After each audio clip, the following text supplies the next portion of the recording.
وڵاتێکە لە سەردار و پەردووی ئیمپراتۆریەتێکی ڕووخاو بنیادنراوە. وڵاتێکی هەژار بوو، بەڵام لە سەرەتای ساڵی 2000دا بوژایەوە و بووە نمونەیەکی ئابووری سەرکەوتوو. ڕێبەرەکەی ڕەجەب تەیب ئەردوغان جێی هیوای خەڵک بوو. بەڵام لە ماوەی نزیکەی 20 ساڵی دەسەڵاتیدا ئەردوغان بەردەوام هێرشی کردە سەر یەکێک لە بنەما سەرەکیەکانی دیموکراسی، ئەویش ئازادی ڕۆژنامەگەری. سزای دارایی، دەستگیرکردن، دادگاییکردن، زیندانیکردنی ئەو ڕۆژنامەوانانەی حکوومەتیان دەخستە ژێر پرسیارەوە.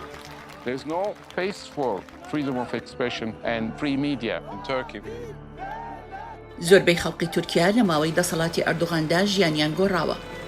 تێڕوانینە جیاوازەکانیان ڕنگدانەوەی دابەشبوونی ناو تورکیایە لەسەر بنەمای بیر و باوەڕی ئاینی، سیاسی، نەژادی. وڵاتێکە تیایدا دەستگای سەرەکیەکانی ڕاگەاندن لەلایەن حکوومەتەوە کۆنتڕۆڵ دەکرێن، جودابیران سەرکوت دەکرێن و دیموکراسیش لە بەردەم مەترسیدایە.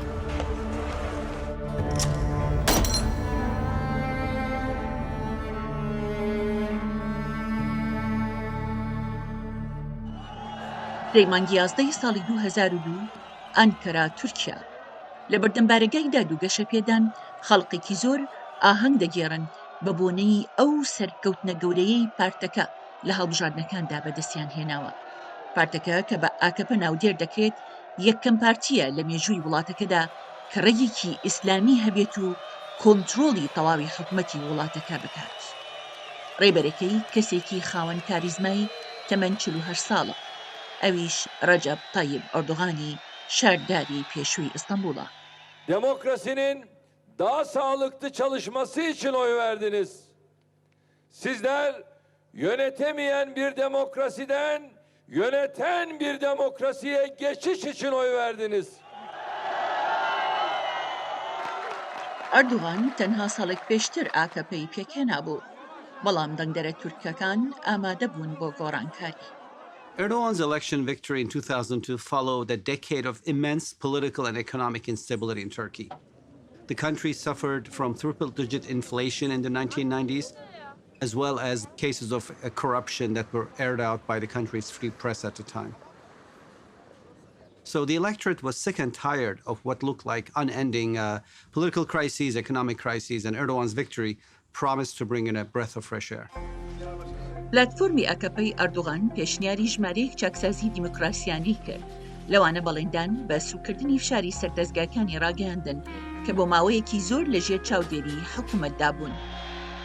وا پێی دەچوو تورکیا بۆ سەردەمێکی نوێ ئامادە بێت.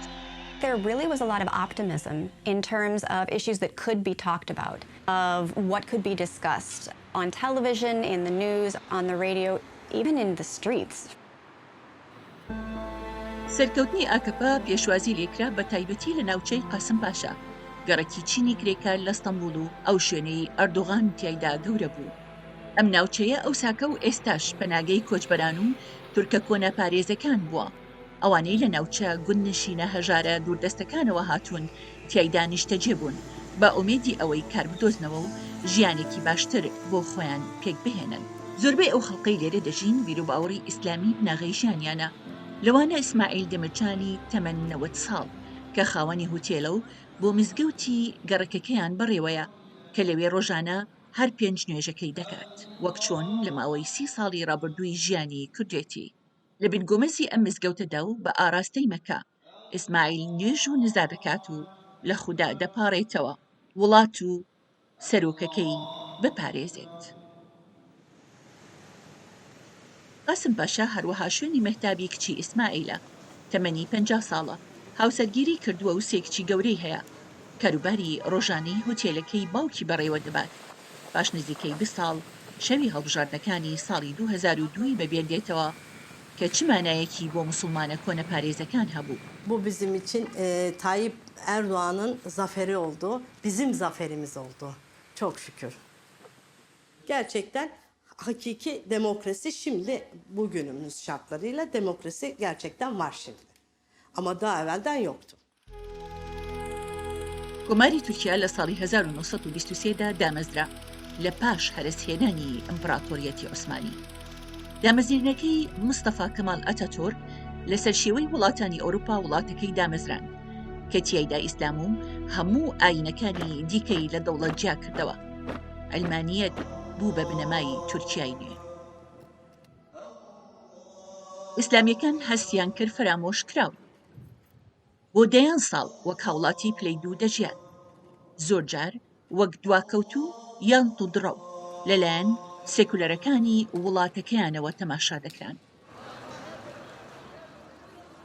لە ساڵانی هەشتاکاندا کچان و ژنان بۆیان نەبوو بە حیجابەوە بچنە ناو قوتابخانەکان، زانکۆکان، ئۆفیسەکانی حکوومەتیشەوە. مەهتاب لەو کاتەدا تەمەنی 18 ساڵ بوو، یەکێک بوو لەو کچانە. Ben gençliğimde okuyamadım. Adam mini etekli girerken ben başörtüyle zararsız bir şekilde giremiyordum. Ya böyle olmaz. Keşke diyorum mücahit olup savaşsaydım başörtü hakkında okusaydım. بەبێ بڕوانامەی زانکۆ مێهتاب ئەوەندە بژاردەی کاری لە بەردەستانە بوو، هەر بۆیە لە هوتێلەکەی باوکی کاری کرد. Mütasip mesela bir aileyiz. Çok güzel, alkolsüz, insanlara hizmet veren, dini yapıdan mütasip bir otel olarak gayet güzel, şimdiye kadar hiçbir sorun olmadı. Kararlılıkla hayata geçireceğiz. بۆ مێهتاب و باوکی ئەردوغان نەک بە تەنها کوڕەکەی گەڕەکی قاسم پاشایە کە بەرەو پێشچووە، بەڵکو هەروەها هاوڕێیەکی کۆنی خێزانەکەشە. Tayyip abi babam küçüklüğünden beri tanır. O zaman da bir farklılık vardı diyor. Babamın işte sürekli Tayyip Bey'in gerçek bir lider. Adam dediğin duruşuyla, konuşmasıyla, hareketiyle belli olur. Adam dünyaya res çekti diyor mesela, çok hoşuna gidiyor. Onunla gurur duyuyor. Babam yani diyor ki Atatürk'ten sonra gelmiş geçmiş en büyük lider diyor. لەگەڵ بەرزبوونەوەی بۆ باڵاترین پۆستی وڵاتەکەیدا، ئەردوغان ئیسلامی کردە بناغەی ژیانی گشتی، پێگەی خۆشی لە نێو هزری ئیسلامیەکاندا بەهێز کرد. Tayyip Bey geldikten sonra zaten demokrasi geldi. Allah yer gök razı olsun. Gerçekten memnunuz. Her şeyinden memnunuz. زیادبوونی جەماوەریتی ئەردوغان تەنیا بەهۆی هۆکارە ئاینیەکەوەی نەبوو، بەڵکو لە میانەی یەکەمی خۆلی حکومڕانەکەی بەشێکی گەورەی دەستکەوتی ئابووری وڵاتەکەی بۆ ملیۆنان تورک بوو، لەوانە خەڵقە هەژار و کەم دەرامەتەکە. He's lifted so many people out of poverty that I think he has therefore created a base of adoring worshippers who simply love him. Turks live much better when compared to the pre-Erdogan years. هێزانینی خۆیان لە ڕێگەی سندوقەکانی دەنگدانەوە بۆ دەربڕی. دەنگدەران پاداشتی ئاکەپەی ئەردوغانیاندایەوە بە سەرکەوتن لە هەڵبژاردنەکانی نیشتیمانی ساڵی 2017 جارێکی دیکەش لە ساڵی 2011دا. ئیتر خۆرئاواییەکان دەیانڕوانیە تورکیا وەک نمونەیەکی دیموکراسی لە نێوجیهانی ئیسلامیدا. بەڵام لە ماوەی ئەو سەردەمە خۆشگوزەرانیەدا ئەردوغان دەستی کرد بە لێدانی یەکێک لە کۆڵەکە سەرکیەکانی دیموکراسی، ئازادی ڕۆژنامەگەری. لە ساڵی 2014 کاریکاتیرێک وروژاندی کارتۆنستی سیاسی موساکارد وێنەی ئەردوغانی کێشابوو لەسەر شێوەی پشیلەیەک کە تۆپێک خوڕی تێ ئاڵاوە. ئەردوغان سکاڵای تۆمار کرد لەسەر موساکارت و ئەو ڕۆژنامەیەی کاریکاتیرەکەی بڵاو کردەوە. دادگا لە بەرژەوەندی ئەردوغان بڕیاری دەرکرد بە سزای دارایی کارتۆنیستەکەی کەوا بە ئاشکرا سوکایەتی بە سەرۆکوەزیران کردبوو، بەڵام دواتر بڕیارەکە لەلایەن دادگای باڵای تورکیاوە هەڵوێشێنرایەوە. هەرچەندە ئەمە دوجار نەبوو کارتۆنیستێک و ئەردوغان بەشار بێن. هێشتا بۆ هەندێک کەس کاردانەوەکانی ئەردوغان جێی سەرسوڵمان بوو، چونکە خودی ئەردوغان بەوە بەناوبانگی دەرکرد کە لەسەر ڕادەربڕین دادگایی کرا. لە مانگی 4 1998دا وەک سەرۆکی شارەوانی ئیستەنبوڵ حکوم درا بە تاوانی خوێندنەوەی شارێک کە بە هەڕەشا بۆ سەر سیستەمی سێکولاری تورکیا دانرا. ئەو ڕۆژەی ڕۆیشت بۆ بەسەربردننی سزای زیندانیکردنەکەی بە سەدان لە پشتیوانکەرانی هەتا گرتوخانە بەڕێیان کرد، لەوێ 4 مانگ مایەوە و وەک قارەمانێکی ئازادی ڕادەربڕین تەماشاکرا. When Erdogan went to jail, it was not only that it solidified his base amongst his traditional supporters. I think that it made a lot of people in the population feel sympathetic to him, people who would have not normally been sympathetic to him, even leftists or secularists, because it was just seen as an injustice. بەڵام هەر ئەوەندەی وڵاتەکەی کۆنترۆل کرد پارتی ئاکەپەی ئەردوغان کەوتە سەرکوتکردنی جودابیران. The government, as it got more entrenched in power, became increasingly intolerant of criticism. So we started to see a crackdown on media. People from his party were calling editors and just saying, don't do this, don't write this, you know, I hope this isn't going to be your headline tomorrow. There had never been this situation where it was one political party that had so much power that they were able to determine what the press was doing the next day or what they were writing about. ئاجێتە مێلکوران ستونیوسێک بوو لە ڕۆژنامەی خەبەر تورک قوربانیەکی ئەم فشارە سیاسیە بوو دەرکرا دوای ڕەخنەگرتن لە قەدەغەکردنی حکوومەت بۆ بڵاوکردنەوەی هەواڵی کوژرانی زیاتر لە 30 کوردی گوندنشین بەهۆی بەردومانی فڕۆکە جەنگیەکانی تورکیاوە ژمارەیەکی زۆری قوربانیەکان منداڵ بوون. So the entire media was silent about the incident for over 24 hours. That made me angry. So I wrote 2 columns about the silence and why the silence was there. And the columns were directed at Mr. Erdogan. And I was the first political columnist fired from her job in the mainstream media because of political reasons. And then on, it happened so fast. The entire media was silenced. ئێدەنگی میدیا لە دواییدا هەر بە ئێجگاری زیادی کرد. دوور لە ناوەندی شارەکان لە ناوچە گوندنشینەکان بیرروباوەڕی ئاینی و نەریتە کۆمەڵایەتیەکان زاڵە. مەهەمەتەلێک لە گوندی گۆرەبشە دەژی کە نزیکەی 420 کیلۆمەتر لە باشووری ڕۆژئاوای ئیستانبولەوە دوورە. ناوچەیەکە بە بێستانەکانی زەیتون و ڕۆنی زەیتون دەناسرێت. ئەمەش تورکیای کردۆتە یەکێک لە 5 بەرهەمهێنەرە سەرەکیەکەی زەیتون لە جیهاندا. مەحمەد کشتوکاڵ وەک کاری ژیانی خۆی دەبینێت. Ben çiftçi olmak için doğmuşum diyebilirim. Zor bir mücadele. Tecrübeyle öğrenilen bir mücadele. Bunun herhangi bir okulu veya kısa yolu yok. بۆ زۆرێک لە هەرێمەکەدا کشتوکاڵ کارێکی خێزانیە. مستەفای باوکی مەحمەد تەمەنی لە کۆتایی 50کاندایە زۆربەی جار لە کێڵگەی یارمەتی کوڕەکەی دەدات. مەحمەد تەمەنی 34 ساڵە خێزاندارە کچێکی 2 ساڵانی هەیە. ئەو لە وەتای لاوێتیەوە لایەنگری ئاکەپە بووە. لە سایەی ڕێبازی پارتیەکەی لەمەڕ کشتوکاڵ قەرز و یارمەتیان بۆ دابین دەکرێت و یارمەتی جوتیارانی وەک ئەو دەدرێت هەتا بەرهەم و داهاتیان زیاتر بکەن. Çiftçi tarımda desteklenmeli. Bu açıdan bizim için önemli. Tarlaların, zeytinliklerin sürüm sırasında bize mazot desteği veriliyor. Tarlaların ekim sırasında gübre desteği veriliyor. بە گوێرەی قسەکانی مەحمەد بەرنامەکانی حکوومەت لە ساڵەکانی نەوەتەکاندا بەرلەوەی ئاکەپە بێتە سەردەسەڵات یارمەتی دەرنەبوون بۆ جوتیاران. 90'lı yılları çok iyi biliriz. Lakin yüzü astarını geçiyordu. Verilen paraya dosya yaptırması bir dert. Onun prosedürünü yerine getirmesi çok zordu. Çok fazla yerden onayla alman gerekiyordu. Ve verilen para bu uğraşmaya değer miydi? بە تێکڕایی خێزانەکەی جەلیت 98 دۆنم زەویان هەیە. 24 دۆنمیان بۆ بەرهەمهێنانی بەروبوومی جیاواز تەرخان کراون. O tatil, pazar, cuma bilmez. Hastalık bilmez. Bayram ve izin günü bilmez. İzni olmayan tek meslek. لە کۆتایی هاویندا مەحمەد کار لەگەڵ باوکی دەکات و دەستەکەن بە دوێنێ گەنمەشانی بۆ بەرهەمهێنانی ئالێک بۆ مانگەکانیان. بە ڕێگەی بەرنامەیەکی حکوومەتی ئاکەپا بۆ پێدانی قەرز مەحمەد ئامێرێکی دوورێنەی کڕی. Dışarıdan başka bir arkadaşım makinesini kiralayarak yaptırıyordu. Sonra gittim bankaya başvurdum ve bana banka bu makineyi alabileceğini ve çok cüzi miktarlarda taksitlerle 5 sene içinde ödeyebileceğimi söyledi. Ve 5 yılın sonunda makine cebime kalıyor. لەگەڵ ئەوەی مەحمەد لە نێوەندی سیاسەتیشەوە دوورە بەڵام لە نزیکەوە چاودێری سیاسەتی تورکیا دەکات.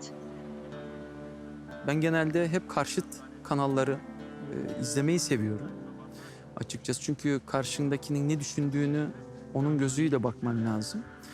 Yalnız bu karşıtlık derken bunun düzeyli ve seviyeli olması gerekir. Bu karşıtlık itibarsızlaştırma çabalarına girmemesi gerekir. ئەو دەڵێت ئازادی ڕۆژنامەگەری باشە بە بنەما بێت بەڵام سوورە کە سنوورێکە بێت بۆ ئەوەی ڕۆژنامەوانان دەینووسن و یان دەیڵێن. Basın özgürlüğü deyip ülkenin liderini de itibarsızlaştırmamak gerekiyor. Herhangi bir terörist vesaire suçlu ülkenin milli güvenliğine tehdit unsuruysa bu çabalar, itibarsızlaştırma çabaları, algı yaratma vesaire tarzı şeyler de bence gayet suçtur. Türkiye'de işte basın deyip istediğini yapacağın anlamına gelmiyor.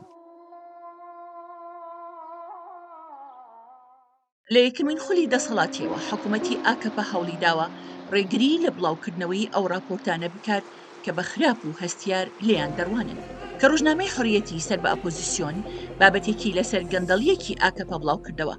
حکوومەت تۆڵەی کردەوە لە ڕێگەی سەپاندنی سزای دارایی بە بەهای 2.5 میلیارد دلار بەسەر کۆمپانیای میدیا دۆگانی خاوەن ڕۆژنامەکە. ئەمەش بە تۆمەتی گوایە خۆی لە باشدان دزیوەتەوە. کۆمپانیەکە لەوەدا بوو مایە پوچ بێت بۆیە ناچار بوو 2 ڕۆژنامەی بە هاوپەیمانێکی ئەردوغان بفرۆشێت. So the tax investigations against Doğan Group really sent a signal that you shouldn't cross us, really, and that there would be new red lines that they would enforce. ئەردوغان یەکێک لە دەستگاکانی ڕاگەیاندنی نەیاری سزادا، بەڵام ئەوە تەنها سەرەتایەک بوو. پاشان زاڵبوونی خۆی بەسەر هەموو میدیا سەرەکیەکاندا سەلماند.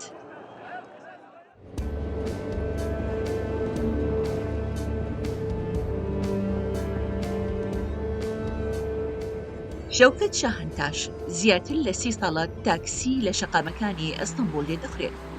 زۆربەی جار بە شەو کار دەکات، بەڵام چ ساتێک کار بکات بەشی ئەوە سەرنشینی هەیە بە پەرۆشەوە باسی سیاسەتی لەگەڵ بکات. Genelde hangi partili ve ekonominin durumunu nasıl buluyorsun? Eğer AK Parti seçmeni ise ülkenin iyi olduğunu anlatmaya çalışıyor bana.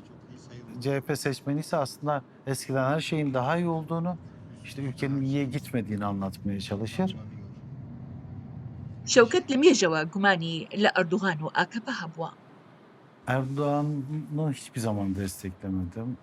2002'de geldiklerinde gerçekten üzülmüştüm. Çünkü din söylemiyle gelen bir partinin bir ülkeyi daha iyi hale getirebileceğine asla inanmadım. Hala da inanmıyorum. ئەو دوو دڵیەشی لە مانگی 5 ساڵی 2013دا زیادی کرد.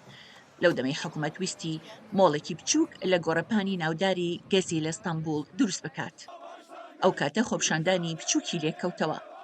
هەتا دەهات گەورە و گەورەتر دەبوو.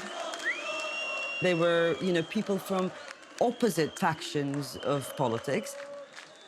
The most colorful, carnivalesque protest you could ever see.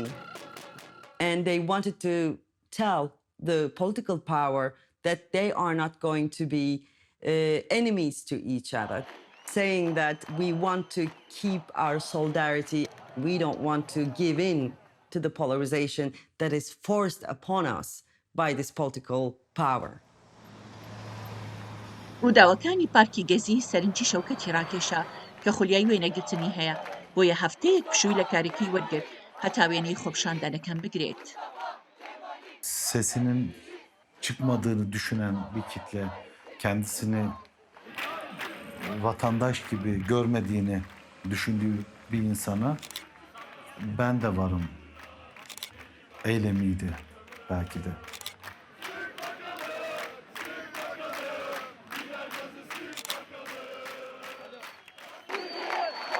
ئارامiyەکی پڕ لە گرژی بۆ 2 ڕۆژ لە پارکەکەدا بەردەوام بوو. پاشان وەڵامدانەوەی حکوومەت هات. The police cracked down viciously on the peaceful protesters. So they torched their tents, they beat them, Images are taken on camera phones, they're spread through the internet very quickly, and within a few days, you have uprisings in 80 out of 81 provinces in Turkey. What Erdogan sees this as, rightly so, is the first real challenge against his power. لە ترسی تۆڵەکردنەوەی حکوومەت زۆربەی کەناڵە تەلەڤیزیۆنیەکان لەسەر بەرنامەی ئاسایی ڕۆژانەی خۆیان بەردەوام بوون لەبری ئەوەی بە شێوەی ڕاستە و خۆپشاندانەکان پەخش بکەن. It was a striking experience. In some cases, be able to look out your window and see people protesting, maybe in some cases to see police firing tear gas canisters down the street, and your biggest news channel was showing a nature documentary. Gezi olayları gösterilmemesini isteyen haliyle hükümetti ve göstermeyen basında onların her dediğini yaptığını böyle ispat etmiş oldu bence. Biz de galiba o olaylardan sonra o ana akım medyayı görmemeye başladık. لە میانەی ئەو پشێویەدا خۆپشاندەران پەنایان بردا بەرتۆڕەکانی پەیوەندی کۆمەڵایەتی هەتا هەواڵەکان بڵاو بکەنەوە. شەوکەت çavi کامیرەکەی لەسەر ئەو پشێویە داهێشتەوە. Gezi eylemleri ilk başladığında o kadar ciddi, büyüyecek bir eylem olduğunu ben düşünmemiştim. Ama bu çok ciddi bir halk hareketine dönüştü. خۆپشاندانەکانی پارکی گەزی سەرەتای لەدایکبوونی بسوتنەوەی جەماوەری دژ ئاکەپە بوو بۆ داکۆکیکردن لە مافی ڕادەربڕین. Gezi Parkı benim için gerçekten çok önemliydi. Benim gibi düşünen bir sürü insan olduğunu görmek, hayata benim gibi bakan bir sürü insan olduğunu görmek beni çok mutlu etmişti. Artık daha fazla dinleneceğimizi, bundan sonra her şeyin eskisi gibi olmayacağını düşündüm ve çok da umut ettiğim kadar da iyi gitmedik. Since the Gezi Park protests, there has been a very sharp polarization of society under the AKP. There's a sense that you're either with the AKP or you're not. ئەو جەمسەرگیریە تەنگەشەی کۆمەڵایەتی و سیاسی لە وڵاتەکەدا زیاتر کرد. لە وەتەی نەوەڕاستی ساڵەکانی هەشتاکانەوە لەشکری تورکیا شەڕی پەکەکە دەکات کە خوازیاری دامەزراندنی دەوڵەتێکی سەربەخۆ بوو لە ناوچەکانی باشووری ڕۆژهەڵاتی وڵاتەکەدا. وەک باس دەکرێت بەهۆی ئەو شەڕەوە زیاتر لە 40,000 کەسی سیڤیل کوژراون، ژمارەیەکی بێشماریش بریندار بوو. ڕۆژنامەیەکی ئەپۆزیسیۆن ئۆزگۆر گوندەم بۆ çەندان ساڵ بوو لەسەر پرسی کورد دەینووسی بەهۆیەوە کەوتە بەر ئامانجی حکوومەتەکەی ئەردوغان. Terör propagandası, işte örgüt gazetesi, işte bölücü gazete, hain gazete, bu tarz argümanlarla çok taşlandı bu gazete. Ama aslında zaten yani yapması gereken şey yapmıştı gazete. زۆزان بۆتون کوردێکی تەمەەن 26 ساڵە کە لەگەڵ گەورەبوونی لە شاریوان ئۆزگۆر گوندمی خوێندۆتەوە و ئێستا لە کتێبخانەیەکی ئیستانبول کار دەکات. Kürtlerin bir sesi yok aslında. Bizim de sesimiz vardı, bizim de acılarımız, bizim de çığlıklarımız vardı, bizim de realitelerimiz vardı ve bu realiteler diğer basınlarda yer almıyordu. Haliyle özgür gündem bunlara ses oldu. Kürt basın tarihinde çok önemli bir yere sahip. لە ڕۆژی 3 مانگی 5 ساڵی 2016 ڕۆژی جیهانی ئازادی ڕۆژنامەگەری ئۆزگۆر گوندەم هەڵمەتی ئازادی ڕادەربڕینی دەست پێ کرد. ئامانجی هەڵمەتەکە داکۆکیکردن بوو لە ئازادی ڕۆژنامەگەری و دەربڕینی ناڕزایی لە بەرامبەر فشاری لە ڕادەبەدەری حکوومەت. زیاتر لە 50 ڕۆژنامەوان چالاکوان وەک سەرنووسەری خۆبەخشکاریان کرد بۆ پشتیوانکردنی ڕۆژنامەکە. بەڵام هەرزوو حکوومەتی ئەردوغان هەڵی کوتایە سەریان و لێکۆڵینەوەی لەگەڵکردن و خۆبەخشەکانیشی دەستگیر کرد. خۆپشاندانی ناڕزایی ئەنجام دران بۆ سەرزەنشکردنی ئەو سانسۆریە. دادگاییکردنەکە بۆ پاییزی ساڵی 2016 وادەیان بۆ دانرا. بەڵام 15 مانگی 7 بەسەرداهات. Tonight we are monitoring that military coup underway in Turkey.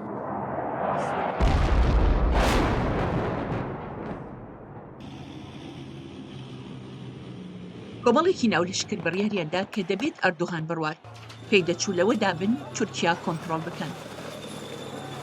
Burada ilk kez çoluk çocukla birlikte Bodrum'a gitmiştik. Bodrum dönüşünde işte bir anda geceleyin Bir anda bir uçak gürültüsüyle aynı Allah'ım dedim ne oluyor? Dünyanın sonu geldi herhalde. لەو کاتەی دەسەڵاتی لەبەردەم مەترسیدا بوو ئەردوغان ڕووی لە تۆڕە کۆمەڵایەتیەکان کرد هانی لایەنگرانیدا لە دژی دوژمن بڕژێنە سەر شەقامەکان ئەوانیش بە تووڕەییەوە هاتنەدان لەگەڵدانگی فرۆکەی F-16 و گرمەی تەقینەوەی بۆمبەکان دەنگ لە مزگەوتەکان بەرز بوونەوە دەنگی بانگ و نزا بوو It's a certain prayer that we do after death, like, death of someone. That night, calling people to resist a coup through prayers was something completely unprecedented, and it was the clear sign that this country will be more Islamized from this day on. لە ماوەی 12 کاتژمێردا هەوڵی کودەتاکە پوچەڵ کرایەوە زیاتر لە 250 کەس کوژران و هەزارانیش بریندار بوون. Bu Fethullahçı terör örgütünün attığı adım karşılığını bulmuştur. ئەردوغان هاوپەیمانێکی پێشووی سیاسی بەڕێخستنی هەوڵی کودەتاکە تاوانبار کرد باری نایاسایی لە وڵاتەکەدا ڕاگەیاند کە مافەکان و ئازادیەکانی نەهێشت و دەسەڵاتی ڕەهای بەخۆیدا حکوومەت نزیکەی 130,000 کارمەندی مەدەنی لە کاردەر کرد لەوانە پرۆفیسۆر پارێزەر بەرپرسانی پۆلیس 170 دەستگای میدیایی داخران ڕۆژنامەوانان بە تیرۆریزم تاوانبار کران دەستگیر کران و زیندانی کران لە نێوانیاندا پەیامگەرانی ڕۆژنامەی جمهوریەت کە ڕۆژنامەیەکی ناوداری ئەپۆزیسیۆنی تورکیایە تاوانبار کرا بە یارمەتیدانی ڕێکخراوێکی تیرۆریستی ژمارەیەکی زۆریان لە زیندان هێشتنەوە هەتا ڕۆژی دادگایی کردنیان هونەرمەندانی شێوەکاریش وێنەی بەسەرهاتەکانی نێو دادگایان کێشا. The Cumhuriyet trial as a whole is an entirely bogus and outrageous trial where journalists for this liberal secularist newspaper were basically described as terrorists. And the sentences they got were all about aiding terrorist organizations, but no evidence to support this outrageous charge. لە پاش 4 ساڵ ئەو کودەتا شکست خواردووە بووە بە مێژوو بەڵام هێشتا حکوومەتی ئەردوغان بەردەوامە لە چاودێرکردنی ئەوەی هاوڵاتیان تەماشای چی دەکەن گوێ لە چی دەگرن چی دەخێننەوە لە تورکیای ئەمڕۆدا میدیاکانی سەر ئینتەرنێت باوتر و کاریگەرتر بوون. And that's why the last battlegrounds for the government is the internet. And that's why they're keen to control information flow on social media platforms and on the internet. Türkiye'de ve Türkiye'den daha kötü olan demokrasi olarak ülkelerde internetin çok büyük bir kurtarıcı olduğunu inanıyorum. Gazeteler satın alındı, televizyonlar satın alındı ama internetin sayesinde halk gerçekleri ve kendi okumak istedikleri, takip etmek istedikleri insanları takip edebilme imkanına kavuştular. تورکیا گەیشتووە و ئاستەی بەربەستی زۆر بخاتە بەردەم میدیاکانی سەر ئینتەرنێت لەوانە بلۆکردنی باڵپەڕەکانی فەیسبوک و یوتیوب و تویتەر بەکارهێنەرانیان دەستگیر دەکەن لەوانە ڕۆژنامەوانان لەسەر نووسینی کۆمنت کە گوایە هەستیارن و یاخۆت پشتیوانی لە تیرۆریزم دەکات. هیچ کەسێکیش لە چنگی حکوومەت بەدەر نەبووە تەنانەت کەسە ناودارەکانی وەک ئەتیلاتاش. Every day I'm coming here, I'm giving my fingerprints, and now I'm free for one day. Yeah, that's the free Turkey, man. That's the free Turkey. گۆرانی بێژێکی پێشوو کە بوو بە کەسێکی ناوداری سەر ئینتەرنێت ئاتێڵەتاش مێژوویەکی لە تویتکردنی ڕخنە ئامێزی دژ حکوومەت هەیە پاش کودەتا شکست خواردۆکە دەستگیر کرا دووچاری 3 ساڵ زیندانی بۆەوە بە تۆمەتی یارمەتیدانی ڕێکخراوێکی تیرۆریستی نزیکەی 1 ساڵی لە گرتوخانە بەسەر برد بۆ چاوەڕوانی دادگایی کردنی. Hücreye koydular beni tek başıma ve ben 10 gün boyunca o hücrede tek başıma vakit geçirmek zorunda kaldım. Bir ara çıldıracağımı hissettim. Kendi kendimle konuşmaya başladım. Gerçekten çok zordu. Yani hapishanede çıldırmak, delilenmek, kafanızı, aklınızı kaybetmek çok kolay. Bu kadar kolay.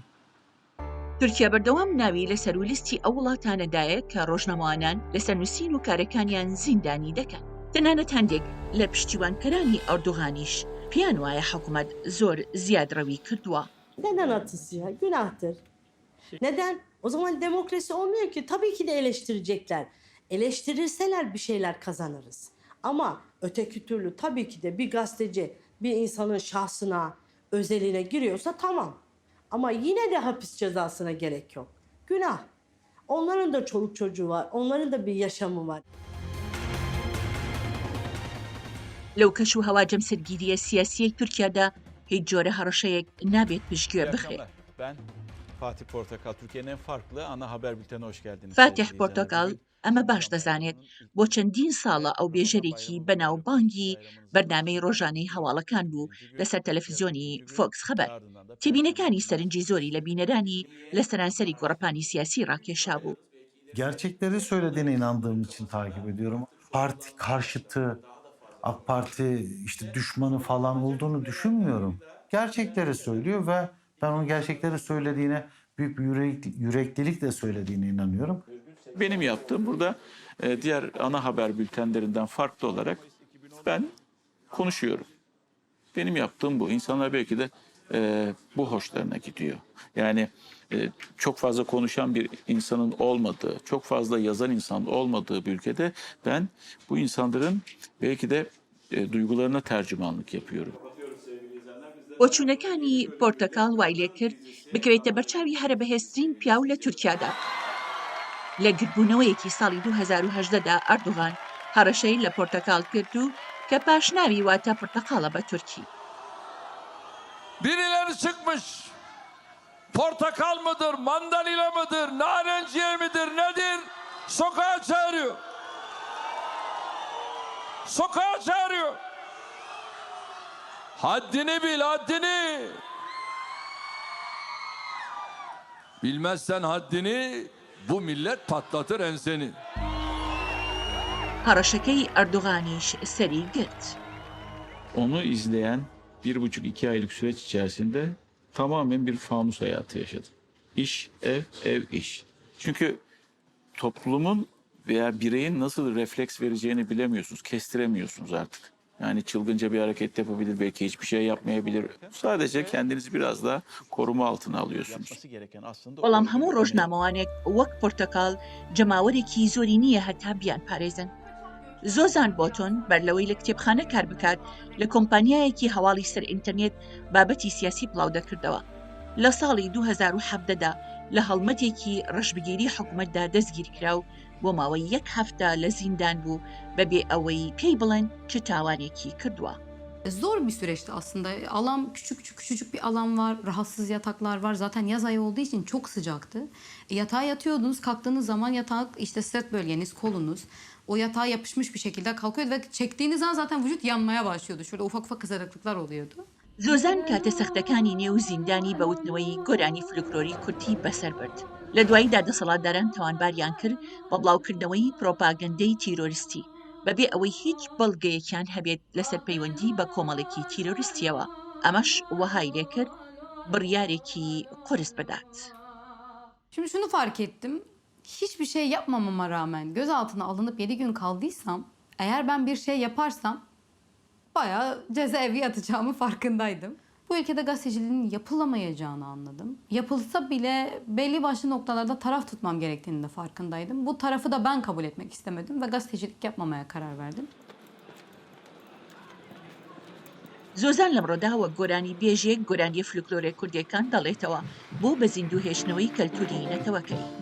لایەنەکان گۆرانی دەڵێت هەوادارێکی زۆریشی لەسەر تۆڕە کۆمەڵایەتیەکان هەیە کە بەشێکی زۆریان لە دەرەوەی تورکیان.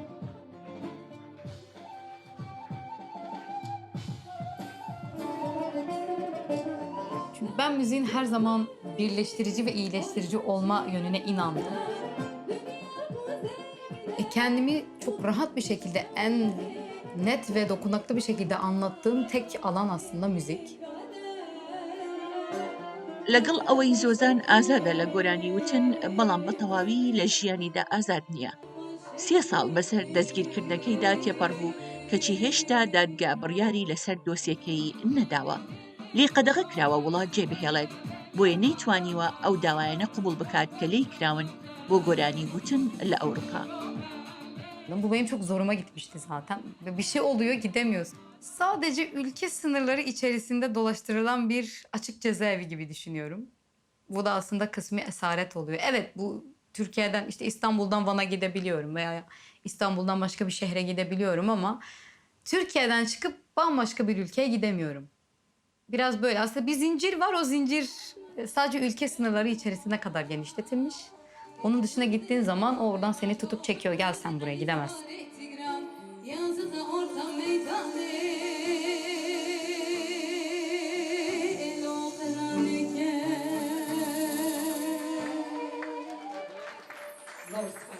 ئایندەی زۆزانیش بە هەڵپەسێردراوی ماوەتەوە بە هەمان شێوەی ئەجێ تەمەڵکڕان. پاشەوەی لە کارەکەی لە خەبەرتورک دەرکرا لەبەر ڕەخنەگرتن لە ئەردوغان ئەجێ لە تورکیا مایەوە، بەڵام لە میانەی ڕەشبگیریەکانی پاش کودەتاکە لە ساڵی 2016دا وڵاتی بەرەو کرواتیا بەجێهێشت بەهۆی ترسی بەردەوام لە ژیان لە ئەستەمبولدا. When I came to Zagreb, I made a decision to freeze my emotions because losing a home is like nothing else. It disorients you in a way. دوور لە خێزان و هاوڕێکان لە دەرەوەی تورکیا بە تەنیا ژیان بەسەر دەبات. ژیانی ئەجە ئاوێنەی ژیانی زۆزانە. Oppressive regimes imprison you in several ways. They imprison some people and they cannot, go out of the actual prison. But then they create another bigger prison in the country that you cannot leave the country. And I am kind of imprisoned outside Turkey and I cannot go back to my home country. سیمای میدیا لە تورکیا هەتا دێت و تاریکتر دەبێت. ژمارەیەک ڕۆژنامەوانان ڕویان کردوتە ئینتەرنێت و تۆڕە کۆمەڵایەتیەکان وەک دواترین گۆڕەپانی کراوە بۆ مشتمڕی خەڵک و ئازادی ڕادەربڕین.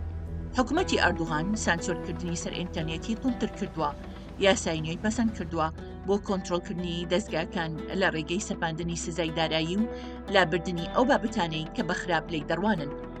هەروەها یاساکە فەرمانی بەسەر کۆمپانیەکانی سۆشیەل میدیا کردووە کە دەبێت نووسینگەیان لە ناو تورکیادا هەبێت و زانیاریەکانی بەکارهێنەرانیان لە ناو تورکیادا هەڵبگیرێن. ئەمەش جێی نیگەرانیە. Everyone knows about the struggle for freedom of expression and free media in Turkey, but the magnitude of the problems we have here is not known by many. Over 243,000 websites are currently blocked from Turkey, and over 150,000 news articles or URL addresses are currently blocked. Over 12,000 blocking decisions are issued every year, and over 1,500 Twitter accounts are blocked from Turkey. This is the country we live in. ئیتر چی ماوەتەوە لە وڵاتێک کە حکوومەتەکەی ئەو کەسانە دادگایی دەکات کە قسە دەکەن، ئەوانەی پرسیار دەکەن، ئەوانەی ڕازی نابن بە بێدەنگی بمێننەوە. ئازادی ڕۆژنامەگەری لە دەستوری تورکیادا هەیە، بەڵام هەمیشە سنووردار کراوە. لە مێژووی ئەم وڵاتەدا ڕێبەرانی سیڤیل و سەربازی ئەم سنووردارکردنیان خراپ بەکارهێناوە، سزای ڕۆژنامەوانانیان داوە بەوەی گوایە ئاسایشی نیشتیمانی دەخەنە بەرمەترسیەوە یاخود یارمەتی تیرۆریستان دەدەن. حکوومەتی ئەردوغانیش هەتا ئەو پەڕی ڕۆشتووە بۆ سنووردارکردنی ئازادی ڕادەربڕین و قەدەغەکردنی ڕاوبۆچوونە جیاوازەکان. ئێستا پرسیارەکە تەنیا ئەوە نییە ئایا ئازادی ڕۆژنامەگەری لە تورکیا دەمێنێت یان نا، بەڵکو ئایا خودی دیموکراسیەت لە وڵاتەدا دەمێنێتەوە یان نا.